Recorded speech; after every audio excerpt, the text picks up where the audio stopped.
안녕하세요. 동학개미TV의 안산개미 인사드립니다. 제가 오늘 리뷰해볼 종목 바로 두산 에너빌리티 되겠고요. 코드 번호가 034020 되겠습니다.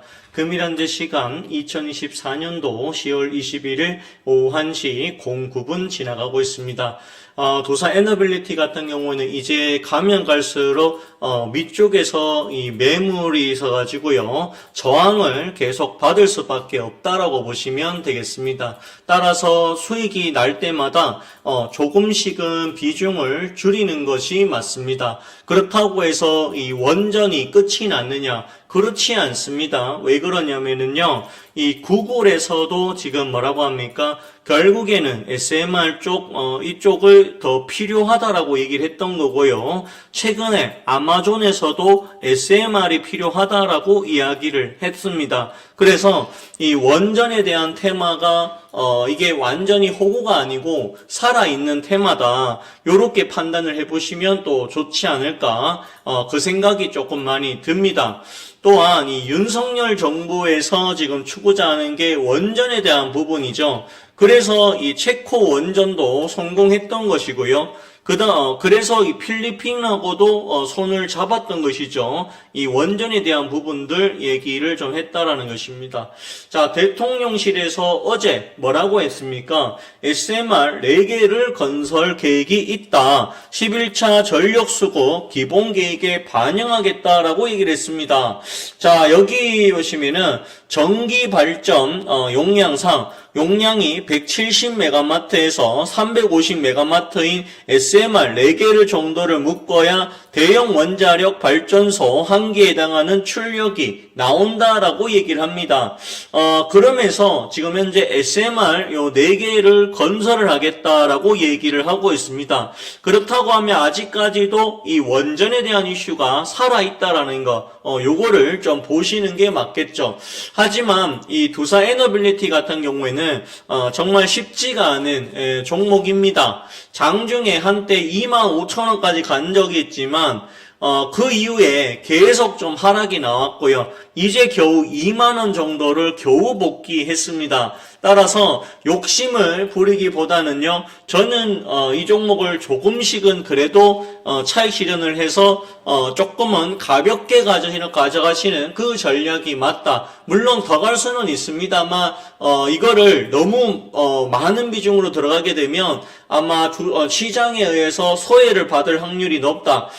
여기 보시면 시총이 어쨌든 13조라 가지고요, 결코 시총이 작은 게 아닙니다. 뭐 실적으로 따져봤을 때는 작년 실적보다 조금 못하다라고는 하지만 개인적으로 절대적인 평가를 해봤을 때는 거의 뭐 3천억 가까이 나오는 실적이 결코 못하다라고 할 수 있을까? 저는 없다라고 봅니다.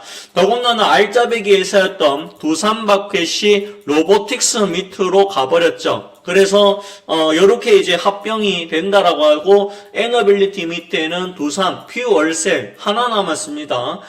참고로 퓨얼셀은 수소 산업을 하고 있습니다. 그러면 두산 에너빌리티는 사실상 풍력, 수소, 그 다음에 원자력까지 하는 회사다라고 볼 수가 있다라는 것이죠. 더군다나 발전소, 발전소 건설 부분도 하고 있어가지고, 제가 생각했을 때는 이 두산 에너빌리티는 시간은 조금 더 걸릴 수는 있어요.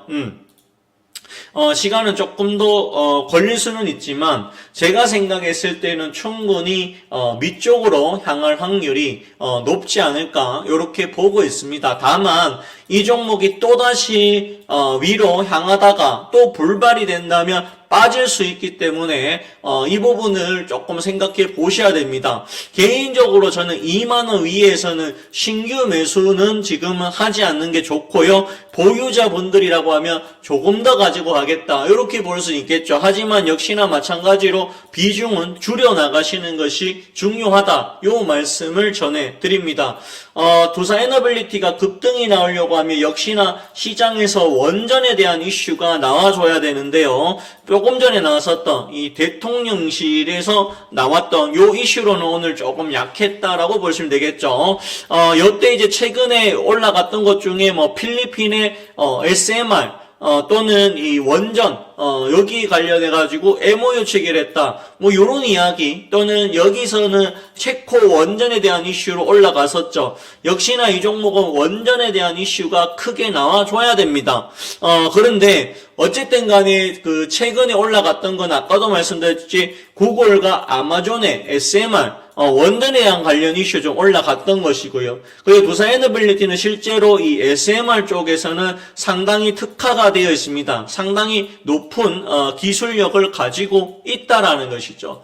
하지만 이 종목은 이유는 모르겠지만 주가가 2만원 이상 올라오면은요, 힘이 조금 약하다라고 보시면 됩니다. 항상 요런 구간에서 빠졌고, 위에 구간 빠졌고, 위에 구간 빠지고, 요렇게 자꾸 빠집니다. 개인적으로는 그래도 바닥은 굉장히 잘 다지면서 왔기 때문에, 떨어질다고 할지라도 내려가는 폭 자체는 크지는 않을 거다. 요 정도 조금 보시면 되겠습니다. 현재는 5일선이 위쪽으로 돼 있고요. 아직까지 역배열입니다. 완전하게 정배열로 가지 못했고 현재 자리에서 행보가 조금은 필요합니다. 그래서 여기서 조금 머물렀다가 밑쪽으로 다시 향해야 된다. 이렇게 보시면 될 것 같습니다. 다행히 현재 윤석열 정부는 이 원전에 대해서 상당히 긍정적으로 판단하기 때문에 원전에 대한 이슈가 또 나올 수 있다라고 저는 봐요. 그렇다고 하면 이 두산 에너빌리티 같은 경우에는 조금 더 보유를 하셔도 괜찮고 그게 아니다라고 하시면은 조금 차익 실현을 해서 다른 종목에 한 번 더 투자해 보시는 그런 부분도 있으니까 그거까지 한번 생각해 보시면 좋을 것 같습니다. 자, 오늘 방송은 여기서 조금 마치도록 하겠고요. 좋아요, 구독 부탁드리고 현재 저희가 스윙방 그리고 중장기반 모집하고 있습니다. 관심이 있다면 010-4889-2820으로 연락 주십시오. 저희 스윙방은 한 종목이 매도가 나야 다른 종목이 추천 나가는 방식을 택하고 있고요. 따라서 추천 종목의 수가 많지가 않습니다. 그럼에도 불구하고 매달 꾸준하게 수익이 나오고 있죠. 종목 백화점 만들지 마시고 저희 스윙방이랑 함께 하시기를 권해드립니다. 자, 그러면 오늘 방송 여기까지 하도록 하겠고요. 저는 내일 찾아뵙도록 하겠습니다. 마치겠습니다. 감사합니다.